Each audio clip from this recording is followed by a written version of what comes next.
গ্রামের একটি ব্লগ নিয়ে আসলাম আপনাদের সাথে শেয়ার করার জন্য। তো এখানে আমার হাজবেন্ড আমাকে নারকেল ভেঙে দিচ্ছে, আমি এটা কুড়িয়ে নেব। আর আজকে আমরা হচ্ছে নারকেল পিঠা বানাবো। আমার আর আমার হাজবেন্ডের দুজনেরই পছন্দ নারকেল পিঠা। তো আমার মেয়েটা এখানে এই যে এর ভিতরে যে ফুপা হয় সেটার অপেক্ষায় ছিল, তো একটু ছিল ওইটাই নিয়ে নিয়েছে। আর এখানে আমি নারকেলটা কুড়িয়ে নিচ্ছিলাম।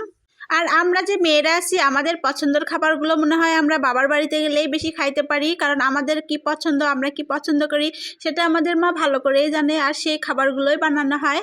আর আমার অনেক অনেক পছন্দ এই নারকেল পিঠা, যার কারণে আমি বাড়িতে গেলেই আমার মা হচ্ছে এই নারকেল পিঠা বানাবে, আর আমি এটা হচ্ছে মানে রেখে রেখে খাবো।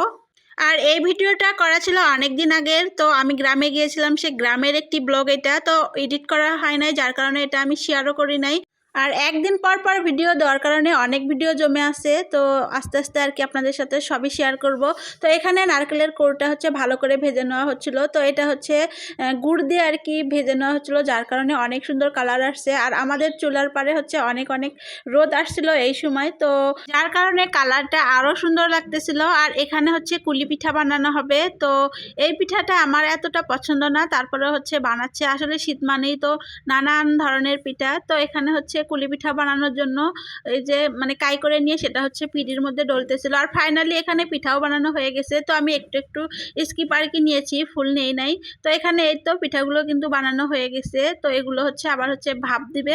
আর এই পিঠাটা আমার বাবার অনেক অনেক পছন্দ। আসলে মারা মনে হয় এরকমই হয়, সন্তানের খাবার মানে সন্তান যেটা পছন্দ করে সেটা আলাদা বানানো হয়, আবার হাজব্যান্ড যেটা পছন্দ করে সেটা আলাদা বানানো হয়। সেটা আমার মাকে না দেখলে বুঝতেই পারতাম না।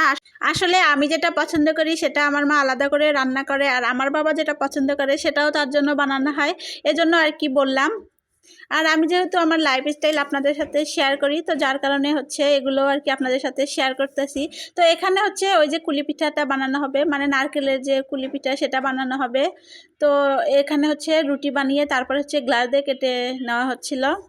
আর হ্যাঁ, নারকেল পিঠা আমার অনেক পছন্দ। তারপরে হচ্ছে আমি এই পিঠাটা খেতে পারিনি, কারণ এই গুড়ের ভিতরে হচ্ছে মানে অনেক লবণ দেওয়া ছিল, যার কারণে পিঠাটা অনেক হচ্ছে মিষ্টি এবং নুনটা নুনটা হয়ে গেছিলো, যার কারণে আমি একটুও খেতে পারিনি। পরে আবার আমি বাসায় এসে আবার হচ্ছে মানে বানাইছিলাম, তো সেই ব্লগটা আমি শেয়ার করব।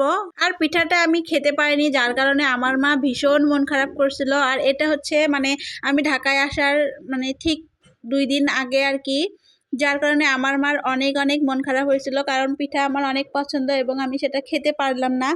যাই হোক, এটা কোনো ব্যাপার না, পরে আমি বাসায় এসে বানাইছিলাম এবং হচ্ছে তাকে ফোন দিয়ে বলেছি, তারপরে সে অনেক খুশি হয়েছে। আর এখানে এই তো পিঠাগুলো কিন্তু ভাজা হচ্ছিল। আর আমার ব্লগটি কিন্তু আপনারা সম্পূর্ণ দেখে গঠনমূলক কমেন্ট করবেন।